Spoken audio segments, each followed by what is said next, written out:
जय माता दी। Welcome to my channel friends. Makar Sankranti की आप सब लोगों को ढेर सारी शुभकामनाएं। आज का वीडियो मैं लेकर आई हूं मकर संक्रांति पर हमें क्या दान करना चाहिए, कौन कौन से नियम होते हैं और हम जो दान करते हैं वो किसको करते हैं। तो जब लड़की की शादी होती है तभी से ये त्यौहार हमारा जो दान पुण्य का होता है मकर संक्रांति पे देने वाला, तभी से शुरू हो जाता है। जब लड़की की शादी होती है तो पहली संक्रांत पड़ती है, तभी से हम अपने बहुत सारे नियम हैं। इस मकर संक्रांति के 308 नियम नेग हैं जो हम दान करते हैं। मकर संक्रांति के जो नेग बायना निकालना जो होता है, रीति रिवाज जो हमारे नियम हैं, वो बहुत सारे नेक चार हैं। यानी हम अगर पूरे जीवन करते रहें तब भी वो नहीं हो पाते हैं।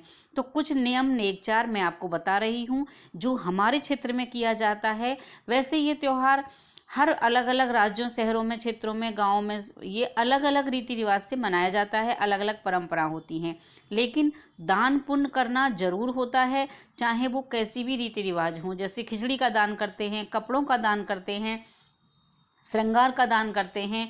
और जो हम अलग अलग राज्यों में जैसे होता है, और ये पश्चिम बंगाल में तो इसका गंगा सागर स्नान होता है साल में एक बार ही। लोहड़ी भी मनाई जाती है। तो चलिए, लड़की की शादी के पहले साल से स्टार्ट करते वाले मैं आपको कुछ नेक चार बता रही हूँ। कुछ शादी के पहले साल से स्टार्ट करके बुढ़ापे तक कर सकते हैं, और कुछ एक बार ही किए जाते हैं।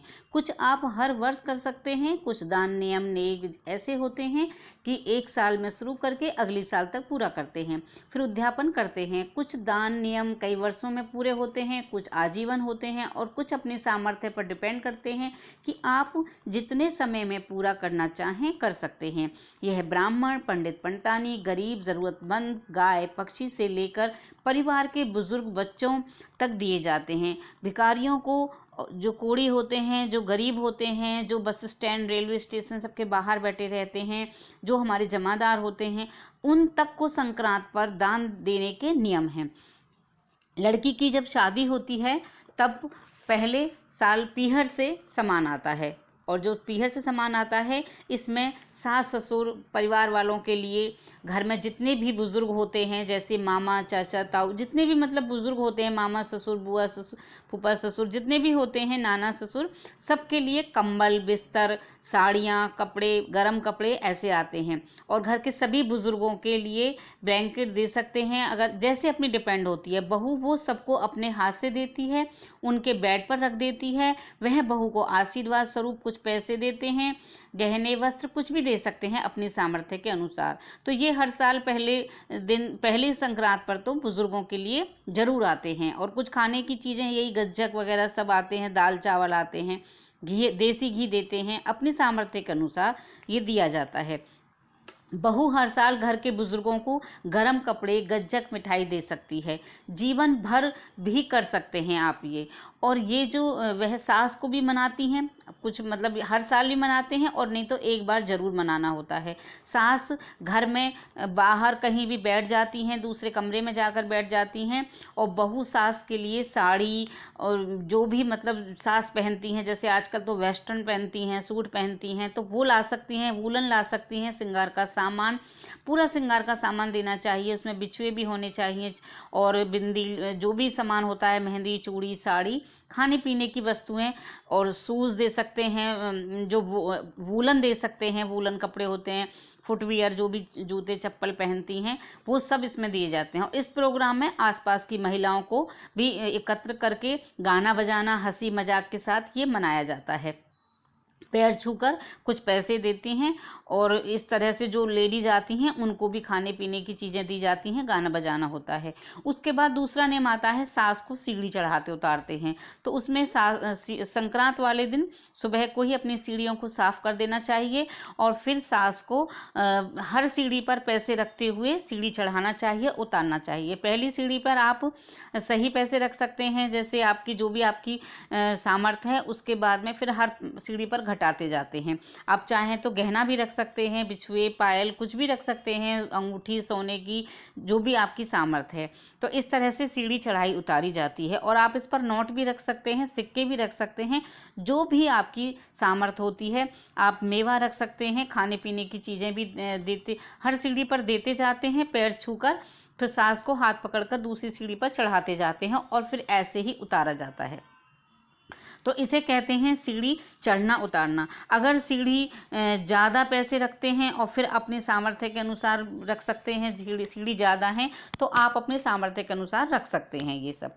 उसके बाद आता है सास ससुर के बाद आते हैं नंद के नेग। तो नंद के जो नेग होते हैं, अगर शादीशुदा नंद हैं तो ससुराल लेकर जाते हैं और कुंवारी हैं तो घर पर ही करते हैं। चिड़िया चिरौटा चुगाते हैं, यानी कि चिड़ियों को बाजरा डालते हैं और फिर वो उसके बाद सारा एक साल हो जाता है तो हर साल हर थोड़ा थोड़ा थोड़ा डालते रहते हैं। अगर रोज़ ना डाला जाए तो आप 31 दिन का इकट्ठा कहीं पक्षियों को दाना देकर आ सकते हैं। और फिर जब एक साल हो जाता है तब अपनी ननद के घर उनके लिए वस्त्र, श्रृंगार का सामान, खाने पीने की चीज़ें लेकर जाते हैं। और एक होता है दिया जलाना। संक्रांत के दिन से शाम को दिया जलाना शुरू करते हैं, अपने दरवाजे पर या आंगन में दिया जलाते हैं, पूरे साल दिया जलाते हैं। और जब अब थोड़ा पीरियड का टाइम आ जाता है, उन दिनों नहीं जला पाते हैं या किसी से जलवा देते हैं तो फिर इकट्ठे 6 दिन के दिए जला देते हैं। इस तरह से जब ये पूरा साल हो जाता है तो 365 तिल के लड्डू, मिठाई, बर्फ़ी कुछ भी बना लेते हैं, दिए की शेप में बना लेते हैं। और उसके बाद साड़ी, श्रृंगार का सामान, वूलन, फुटवियर, ये सब सामान ननद को दिया जाता है। ये शादीशुदा जो मैरिड ननद होती हैं उनके लिए किया जाता है। जो छोटी ननद होती हैं, जेठ की लड़की होती हैं, भांजी होती हैं, उनका मुंह धोया जाता है और उसके बाद उनको सोने की नोजपिन दी जाती है, कपड़े, पैसे, खाने की वस्तुएं दी जाती हैं। अब बारी आती है ननद को बिंदी देना। मतलब कि ननद को जब हम ननद को बिंदी देते हैं, यानी कि पूरे साल में हम 365 बिंदियाँ इकट्ठी भी दे सकते हैं, नहीं तो 31 हर महीने की दे सकते हैं। और जब एक साल हो जाता है तब पूरे साल का स्टॉक देने के बाद पहले ही दे देते हैं या थोड़ा थोड़ा करके भी दे सकते हैं, जैसी आपकी अपने आने जाने के ऊपर या पास में नंद रहती हैं तो उस पर डिपेंड करता है। फिर लास्ट में जब एक साल हो जाता है तो एक सोने की बिंदी देते हैं। बिंदी सोने की बहुत ही सस्ती आ जाती है, ज़्यादा महंगी नहीं आती है, अपने सामर्थ्य के अनुसार दे सकते हैं जैसी आपकी कैपेसिटी है। और श्रृंगार का सामान, साड़ी, ब्लाउज, जो भी आपकी ननद पहनती हैं, सूट पहनती हैं, वेस्टर्न पहनती हैं, वो दे सकते हैं। उसके बाद आता है जेब भरना। जेठ का लड़का होता है या भांजा होता है या देवर होता है तो उनकी जेब भरी जाती है। जेब में आप चॉकलेट, मेवा, जो भी बच्चे आजकल जैसे खाते हैं, बच्चे बड़े या छोटे जो भी हैं, जैसे भी हैं आपकी फैमिली में, उनको जेब भर देते हैं और उनके पैर छूते हैं।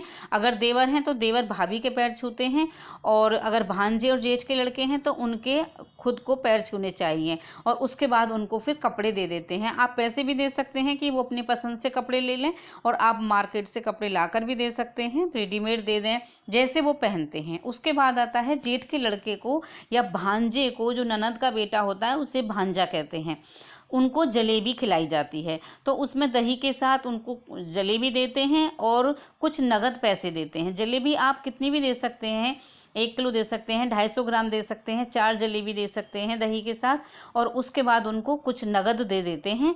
इस तरह से ये होता है। फिर आता है, ये सब करने के बाद आता है पति का पैर धोना। पैर मतलब जो हस्बैंड होते हैं उनके दाहिने पैर का अंगूठा धोया जाता है संक्रांत वाले दिन से, और फिर पूरे साल अंगूठा धोते हैं। और उस अंगूठा धोने के बाद उस जो पानी होता है जिसको वो चरणामृत बन जाता है, और फिर उसको आप पी सकते हैं, आप नहाने के पानी में यूज़ कर सकते हैं, आप मुंह धो सकते हैं। उसको वो चरणामृत है पति का, पैर का अंगूठा जो धोते हैं। और फिर जब 1 साल हो जाता है तब मायके से उनके लिए कपड़े आते हैं और खाने की चीज़ आती हैं। जैसे वो खाने की चीज़ें, फल, मिठाई, कुछ भी हो सकता है, गज्जक हो सकती हैं। तो इस तरह से ये सामान मायके से आता है। और जो वो कपड़े जैसे पहनते हैं वो भाई लेकर आता है। ये सब होता है। उसके बाद है ब्राह्मण ब्राह्मणियों को भोजन कराना। इस नेग को संक्रांति के दिन से शुरू करते हैं, 1 साल भर तक का, फिर उसका उद्यापन करते हैं। हर महीने संक्रांति के दिन अपने घर बुलाकर उनको खाना खिलाया जाता है। जैसे आपको संक्रांति का पता ना चले तो आप 14 तारीख का एक निश्चित कर लीजिए, हर रोज़ उनको अपने घर लंच पे या डिनर पर बुला लीजिए, उनको खाना खिलाइए। हर 14 तारीख को, यानी कि पूरे 12 महीने खिलाना है। जब अगली साल आएगा तब उनको अपने घर बुलाकर अच्छे से जोड़े से खाना खिलाएं और उनको खाना खाने का पूरा बर्तन दें, जैसे जिसमें खाना बना, मतलब थाली, कटोरी, चम्मच, गिलास ये दें, साड़ी ब्लाउज दें, नगद पैसे दे दें दक्षिणा में। तो ये 1 साल तक का खाना खिलाना होता है। इसी तरह से होता है चाय पिलाना। इसे भी आप ननद, जेठ की लड़की, भांजी के साथ कर सकते हैं। नहीं तो आपके घर के आसपास में कोई ब्राह्मणी रहती है, वो ब्राह्मणी आपसे छोटी हो या उम्र में या बड़ी हो, आप उनके साथ ऐसा ये वाला दान पुण्य कर सकते हैं। तो आप उनको पहली संक्रांत से अपने घर बुलाइए और उनको चाय नाश्ता कराइए। फिर ऐसे ही हर 14 तारीख को आप उनको चाय नाश्ता कराइए और जब 1 साल हो जाएगा तब आप उनको चाय बनाने के बर्तन, जैसे कि भगोनी और चाय छानने की चलनी, कप, गिलास, कटोरी और चाय नाश्ता, चाय की पत्ती, दूध का पैकेट, चीनी, ये सब सामान दिया जाता है। और कुछ जैसे आप नाश्ते में बिस्किट, मट्ठी कुछ भी दे सकते हैं, ब्रेड, नमकीन, और फिर अपने घर बुलाकर ये सब दिया जाता है लास्ट वाले दिन, और उसके बाद कुछ दक्षिणा दे देते हैं।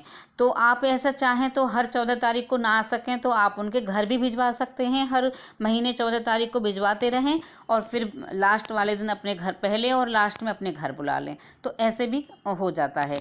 उसके बाद होता है कीर्तन, सुंदरकांड, गंगा स्नान का संकल्प लेना। आप 14 तारीख से, संक्रांति से अपने घर में जैसे सत्यनारायण भगवान की कथा करा सकते हैं। तो हर महीने आपको 14 तारीख को अपने घर कथा करानी होगी। उसके बाद जब लास्ट हो जाएगी, 12 महीने पूरे हो जाएंगे, तब आप पंडित जी को फिर कपड़े दक्षिणा देकर विदा कर सकते हैं और हर महीने अपने यहाँ कथा कराएं। उनको वस्त्र भी दें, पंडित जी को वस्त्र भी दें और भोजन भी कराएं।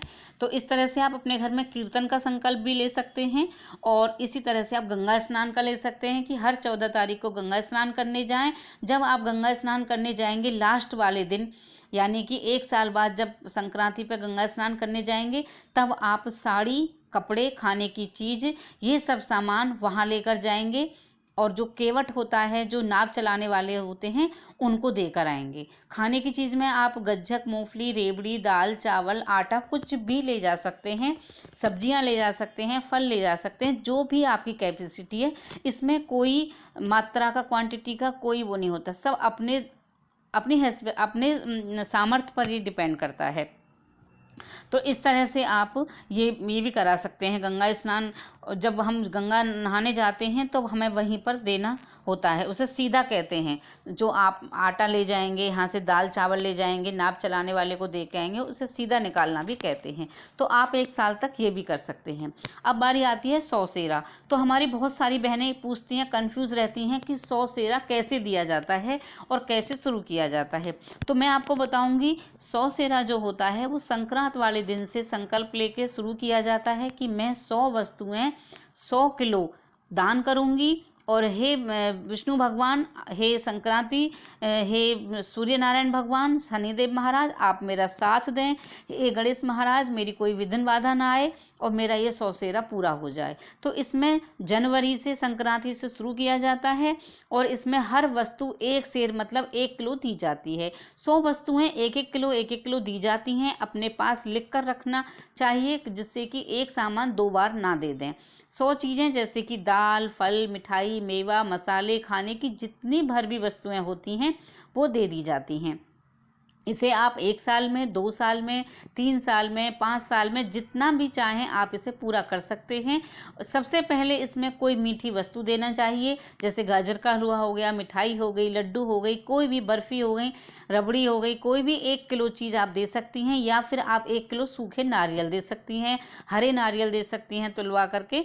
इस तरह से ये शुरू हो जाता है और इसमें फिर हर महीने की 14 तारीख को आप सामान निकाल सकती हैं। कभी 5 किलो निकाल दिया, कभी 10 किलो निकाल दिया, कभी 2 किलो निकाल दिया, जैसी भी आपकी गुंजाइश है। उसके बाद इसमें सोना और चांदी भी दान किया जाता है। तो चना की दाल में आप कोई नोज पिन और कोई अंगूठी, कोई कानों के टॉप्स कुछ भी डाल कर दे सकती हैं। और चावल में चांदी के पायल, बिछुए, कुछ भी चांदी का गुच्छा, कोई भी चीज़ चांदी की आप डालकर दे सकते हैं। तो वो 1 किलो सोना और 1 किलो चांदी इस तरह से दान हो जाती है। वो सब आपकी जेब पर भार भी नहीं पड़ेगा और आपका सौसेरा पूरा हो जाएगा। इसमें आप किसी को भी दे सकते हैं, अपने ननद को दे सकते हैं, सास को दे सकते हैं, आप जेठ की लड़की को दे सकते हैं, ब्राह्मण ब्राह्मणी को दे सकते हैं, किसी को भी दे सकते हैं। ब्राह्मण ब्राह्मणी को देंगे तो ज़्यादा अच्छा है, क्योंकि हम ननद और भांजियों को तो हमेशा ही देते रहते हैं, तो हम इनको, आप इसको किसी को भी दे सकते हैं। ये दान होता है, 100 चीज़ों का दान होता है।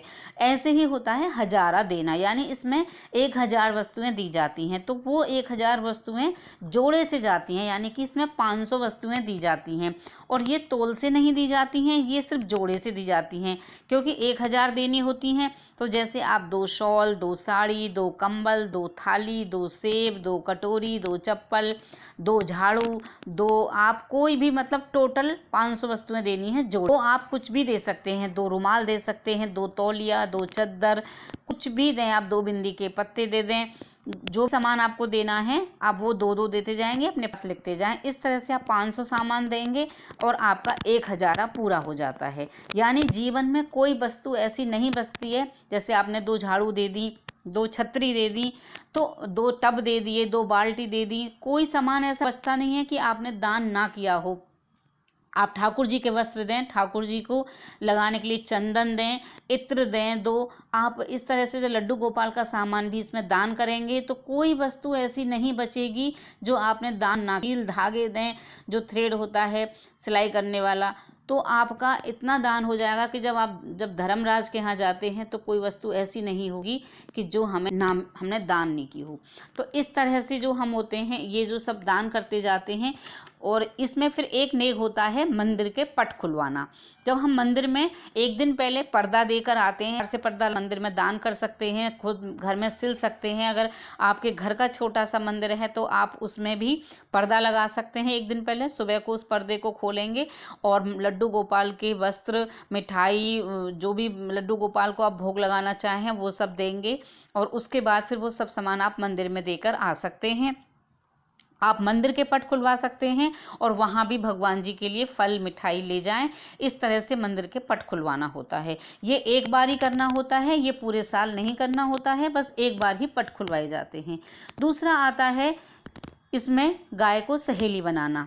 तो आप जब गाय को सहेली बनाते हैं तो ये भी एक बार ही किया जाता है। इसमें गेहूँ, गुड़ या चारा आप अपनी सामर्थ्य के अनुसार 1 kilo, 2 kilo, 2.5 kilo, 2.25 kilo, 5 kilo ले जाएं। एक कंबल ले जाएं या साड़ी ले जाएं या कोई चादर ले जाएं, तौलिया ले जाएं।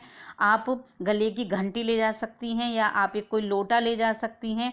और तिल से बनी हुई मिठाइयाँ ले जा सकती हैं, जैसे गज्जक। और उसके बाद आप जो मंदिर ले जाने वाली लुटिया होती है, जैसे घंटी कहते हैं, वो भी ले जा सकती हैं। और फिर आप जा कर के वहाँ जहाँ भी आप कोई गाय है, अगर सड़क चलती गाय को कर रहे हैं तो फिर वो बाकी का सामान आप कहीं गौशाला में दे के आ सकते हैं। अगर किसी ने गाय पाली हुई है तो वहाँ देकर आ सकते हैं। तो आप गाय को ले जाकर कंबल, साड़ी जो भी ले जाते हैं वो उड़ा दें, टीका लगाएं, माला पहनाएं, उनके पैरों में पानी डालें। और जो भी आप चारा वगैरह ले जाते हैं, गुड़ गेहूँ, वो आप खिलाएं उनको। और खिलाने के बाद गाय को टीका लगाने के बाद गौ माता के गले में हाथ डालकर, अगर गाय मारने वाली है, सींग मारती है, तो आप दूर से हाथ जोड़कर बोल सकती हैं। अगर गाय सीधी है तो गले में हाथ डालकर उनके कान में कह दें, हे गौ माता, आज से हम सहेली हैं। जब मैं परलोक यात्रा पर जाऊंगी वैतरणी नदी पार कराने में, तुम मेरी सहायता करना।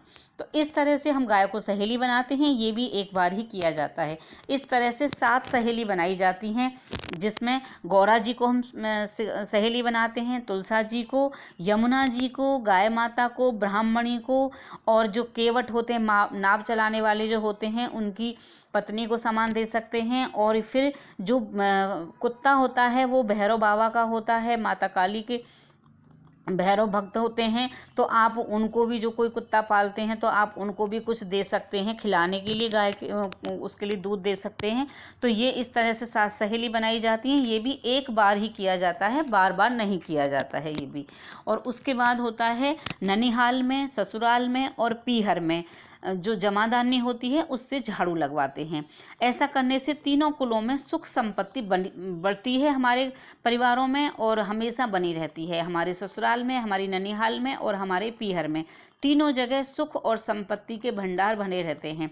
तो इसमें क्या करना होता है, इसमें ननिहाल, पीहर और जाकर घर के आगे का जो हिस्सा होता है वहाँ जमादारनी से झाड़ू लगवाते हैं, उसकी सफाई करवाते हैं। उसके बाद उसको एक झाड़ू, टोकरी या टब दे दें प्लास्टिक का या स्टील का दे दें, जो भी आपको, ड्रम दे दें, टोकरा दे दें, जो भी होता है वो दें एक, और एक आप उसको टब, साड़ी दें, कंबल दें, चप्पल दें, और खाने पीने की चीज़ें होती हैं जैसे गज्जक, मूंगफली ले जाएं, दाल चावल ले जाएं, और श्रृंगार का सामान नहीं तो चूड़ी तो ज़रूर लेकर जाएं।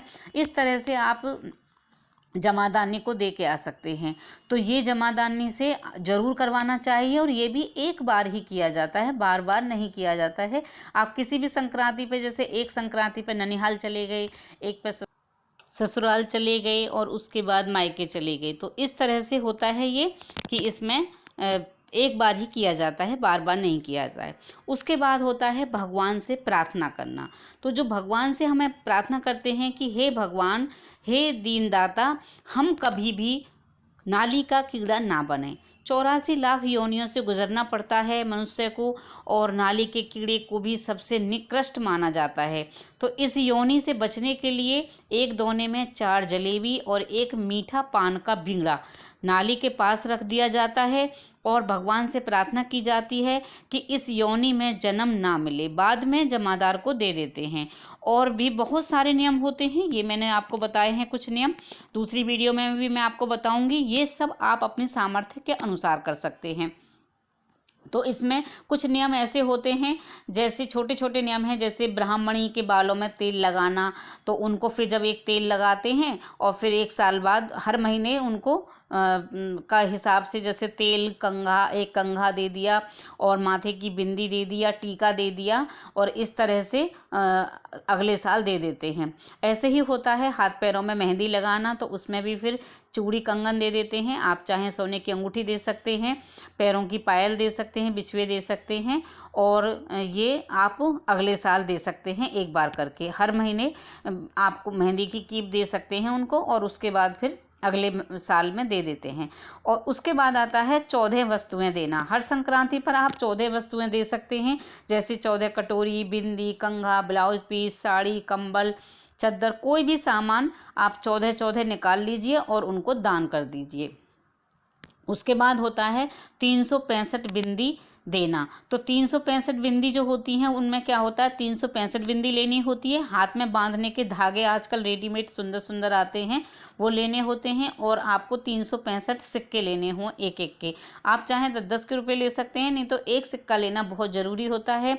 और आप इन सुहागन स्त्रियों के हाथों में वो धागा बांध देते हैं और बिंदी का पत्ता दे देते हैं, और वो सिक्का देकर उनको राधे राधे बोलते हैं। तो ऐसा आप जब कर सकते हैं, जैसे आप किसी मंदिर में जा रहे हैं, कीर्तन में जा रहे हैं, कहीं सत्संग में, भागवत में गए हैं, तो वहाँ आपको बहुत सी स्त्रियाँ मिल जाएंगी। नहीं तो आप हर 14 तारीख अपने घर के आसपास की जो भी सुहागनें हैं उनको दे सकते हैं, और हर 14 तारीख को दे सकते हैं। इस तरह से आपको साल में 365 करनी होती हैं। इसे करने से बच्चों की शादी होती है, जल्दी हो जाती है, टाइम से सुख शांति रहती है घर में, अच्छी बहू, अच्छे दामाद मिलते हैं, और घर में धन के भंडार भरते हैं, हर इच्छा पूरी होती है। तो ये आप लड्डू गोपाल ठाकुर जी के नाम का इस तरह से कर सकते हैं। अगर आपको कभी मथुरा वृंदावन जाना पड़े तो आप वहाँ भी करके आ सकते हैं। तो इस तरह से बहुत सारे रीति रिवाज हैं। नेक्स्ट वीडियो में आपको बताऊँगी। वीडियो अच्छी लगे तो लाइक कीजिएगा। टिल देन बाय बाय, जय माता दी।